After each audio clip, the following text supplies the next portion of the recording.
Assalamualaikum warahmatullahi wabarakatuh. Perkenalkan, nama saya Aprilia Prasanti dengan NIM B0421307 kelas Gizi A. Pada video kali ini saya akan membahas tentang pembentukan dan metabolisme senyawa keton dan sintesis asam lemak.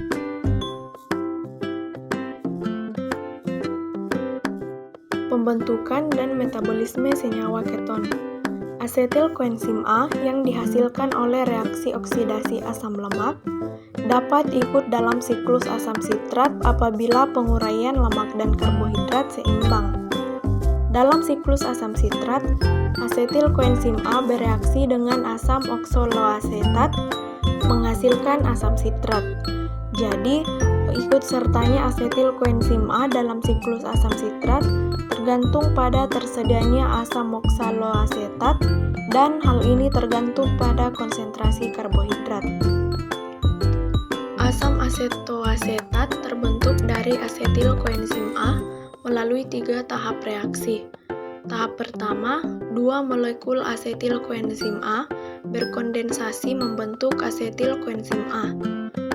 Enzim ketotiolase bekerja sebagai katalis pada reaksi tahap pertama ini. Selanjutnya, pada reaksi tahap kedua, asetil koenzim A bereaksi dengan asetil 72 koenzim A dan air menghasilkan 3-hidroksimetilglutaril koenzim A. Dalam reaksi ini, enzim hidroksimetilglutaril koenzim A sintase bekerja sebagai katalis. Reaksi tahap ketiga ialah pemecahan 3-hidroksi-3-metilglutari koenzim A menjadi asetil koenzim A dan asetoasetat. Dalam keadaan normal, jaringan dalam tubuh menggunakan senyawa keton dalam jumlah yang sama dengan yang dihasilkan oleh hati. Konsentrasi senyawa keton dalam darah sangat rendah, yaitu kurang dari 1 mg per 100 ml darah dan kurang dari 0,1 gram yang dikeluarkan bersama urin tiap hari.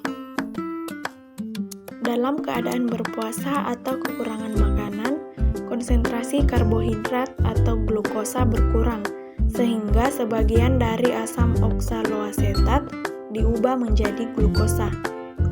Karenanya, asetil koenzim A dari lemak tidak masuk dalam siklus asam sitrat, tetapi diubah menjadi asam oksaloasetat, asam hidroksibutirat, dan aseton. Sintesis asam lemak. Sintesis asam lemak berasal dari asetil koenzim A. Enzim yang bekerja sebagai katalis adalah kompleks enzim-enzim yang terdapat pada sitoplasma. Sedangkan enzim pemecah asam lemak terdapat pada mitokondria. Reaksi awal adalah karboksilasi asetil koenzim A menjadi malonyl koenzim A. Reaksi ini melibatkan HCO2 dan energi dari ATP. Ciri penting yang dapat kita amati pada sintesis asam lemak.